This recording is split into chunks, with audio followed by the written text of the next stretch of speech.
The lecture. So today I will discuss and review again inheritance and what do you call that second one? The polymorphism. Okay, so next week, Monday, that's next meeting, March 10, we will have quiz 1 for midterm. So March 10, quiz 1 for midterm, and then midterm exam will be April 4. Ayan, so take note of the schedules. Okay, so ayan, and then we will have a second quiz probably before the end of March. So we will have 2 quizzes for midterm, and midterm will be April 4. Ayan, and then okay, exercises will be exercise 5, 6, and 7. Okay, and if there's still time, exercise 8 for midterm. Ayan, okay, and then after that, pre-finals, we will cover Python, GUI programming. So it will be an equivalent to everything you're doing in Java. We're going to do it in Python. Okay. So, ayan. So, let's start. Okay. So, for your quiz next meeting, coverage will be inheritance and encapsulation. So I will discuss and review last meeting's topic again. Make sure you take note because I will not give you a copy of the example codes given. Okay, and you study and review this for your quiz next meeting. Ayan, so our topic will be inheritance. Ayan, this is for your midterm quiz 1. Okay. Yan. So that's next meeting. Okay. So for our example here, we're going to first create the first class because this is inheritance. Mamino ha? Okay. So the first class is called business. The business entity. Ayan, business entity. So this is the name of the business and information regarding the business. Okay, so your business can be of any nature or type. Diba? Ano yan? Computer store. Okay, sari-sari store. Yan, so that's the business entity class. So that's information regarding businesses.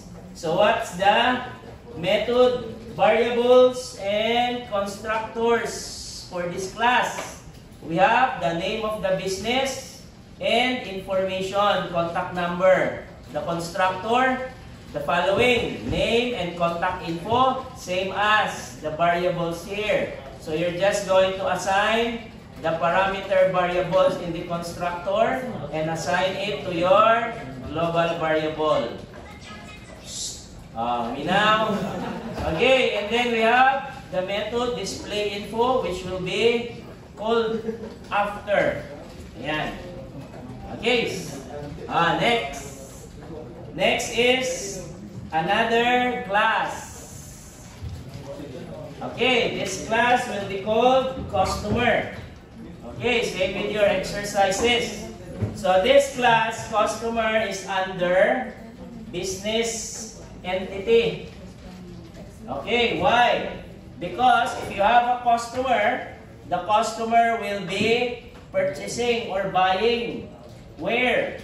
They will be buying, or customers will be buying products to your business. Diba? That is where they will be going. Doon sila pupunta. So meaning, customers will be dependent on your business. Whatever you are selling, they will be buying. Diba? So they are the child class, customer. Parent class will be the business entity. So if you're going to do something like this is called inheritance. Okay? You are required to add a constructor. Okay. So, this is the customer's constructor. Ayan. So, okay. So, this is the customer constructor. Every time you instantiate the customer class, this constructor will be executing or executed. And then we have one variable needed, which is the ID of the customer. So yan lang, ID of the customer only. The name of the customer will be assigned where? Sa business entity. Okay, so for calling the instantiating the customer class, you are required to enter the name, contact, and ID of the customer. So, dyan siya papunta na variables. Super is calling the class business entity, which requires you to enter the name of the business and contact info. So, this is the name of the business and contact info. So you don't need the name of the customer for this one. So if you want to add customer name, business entity does not need customer name. Yan. That's why business entity requires only the name of business and contact info. Everything about the customer should be in the customer class. Diba? Do not place any field here sa business entity na customer name. Hindi yan allowed. Okay, it will be allowed in the code, but it's not appropriate because everything here should be about the business. Okay, name of the business, address, email of the business, contact info, everything about the business should be in the business entity class. Dito lang yan. And then we have customer, ID of the customer, pwede ilagay dyan, name of the customer, okay, contact of the customer, and other information regarding the customer. So all the fields in your exercise 1 to 4 regarding customers like ID, customer name, customer email, those are fields or variables that can be placed in the customer class. So in my case, I will just type customer ID as long as you got the idea. Okay, so this one calls the parent constructor. This one is the child constructor, which is customer. Okay, and then we have the method. Ayan. Okay, method. This is not called just yet. Okay, next, another class. Ayan, this is the next class. This is the class called supplier. Okay, so supplier is dependent. Okay, supplier depends on your business entity. So, hindi pwedeng may supplier if there is no business entity. So, nakadepende si supplier sa type of business that you are running. Di ba? If you're running a computer store, your supplier is a computer store. Di ba? So, hindi pwedeng supplier mo are not products you are selling. So, of course, if you're a computer store, suppliers will be computers as well. Okay? Because they are related. Ayan. So, what are the variables and constructors we have? Okay, this one. Ayan. So, the code of the supplier. So, every supplier requires an ID. So, in this case, I will call it supplier code or supplier ID. Either way, it's the same. It's just a code for the supplier. So, if the supplier, for example, is ASUS, you will just assign a code for that. Diba? Sabihin mo lang 101. Okay, 1. Ganyan. So, the name, contact is going to the business entity. Okay, this is not going sa supplier. Diba? So, the name here and contact should be assigned sa parent. So, this is the name and contact info of the business. That's the value needed in the name and contact in the supplier constructor. So this one is calling the business entity constructor. This one. And this one applies or assigns a value to this variable. So that's the code. Okay. And then next we have the method. Okay, our method. So what does this method do? It will call another method. Ayan. This method is not this method but the parent. That's what this super is for. So this will call the parent's display info. This one. So this method will be called after printing supplier details. It will now print the business info or display info of the business entity. Okay, yan yun siya. And then print supplier code, the value assigned to this variable. Minaw. Hindi magbana, pagawason na ako na kasi istorya. Okay, next class, we have purchase order. O, sa gawas magtabi dili sa sulod. Next, we have purchase order. Okay, so this is another class which is not dependent or child of any class. Okay, so this is basically just our purchase order, same with your exercises or PO, di ba? Okay, so our variables here is the following. Ayan. So we have, first we have order ID, which is PO ID in your example. We have the name of the information regarding the customer, information regarding the supplier, the product that requires the PO, and how many. Okay, ilan. And then we have the constructor. So this one is needed because every time you instantiate the purchase order, this is required. You need to assign values to the instantiation. And at the same time, assigning values to all of these variables. Okay, so as you can see here, customer is not any data type currently. You know, customer is a customer type na variable. So meaning, it is of type class. So class ito siya. Diba normally you type here int. Okay, diba? Normally you type here string. Okay, or if you want an array, you do that. Diba? But now it's not. It is a class name. So customer, this one, variable, is of type customer class, which is this one. So everything you do with this variable is the same as instantiating the customer class. Okay, that's what this is for. This one and this one. Okay, so we have the constructor. Okay, customer is of type customer. That's why this is customer. Supplier is of type supplier. That's why this is supplier. Same with products. Ayan. Okay, we don't have the product class yet. That's why this is an error. Oh, natin mapagawas nun ba? Sa gawas mo mag-ulat. Quiet lang.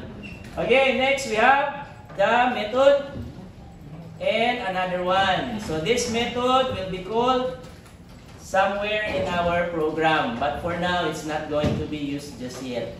Okay. So next, let's create the products class so that we don't have to see this error. Okay. So next class will be this one. Okay, products class. So as you can see, wala na yung error, di ba? So the error is gone because we have the products class now. So what is in the products class? We have the following. Okay.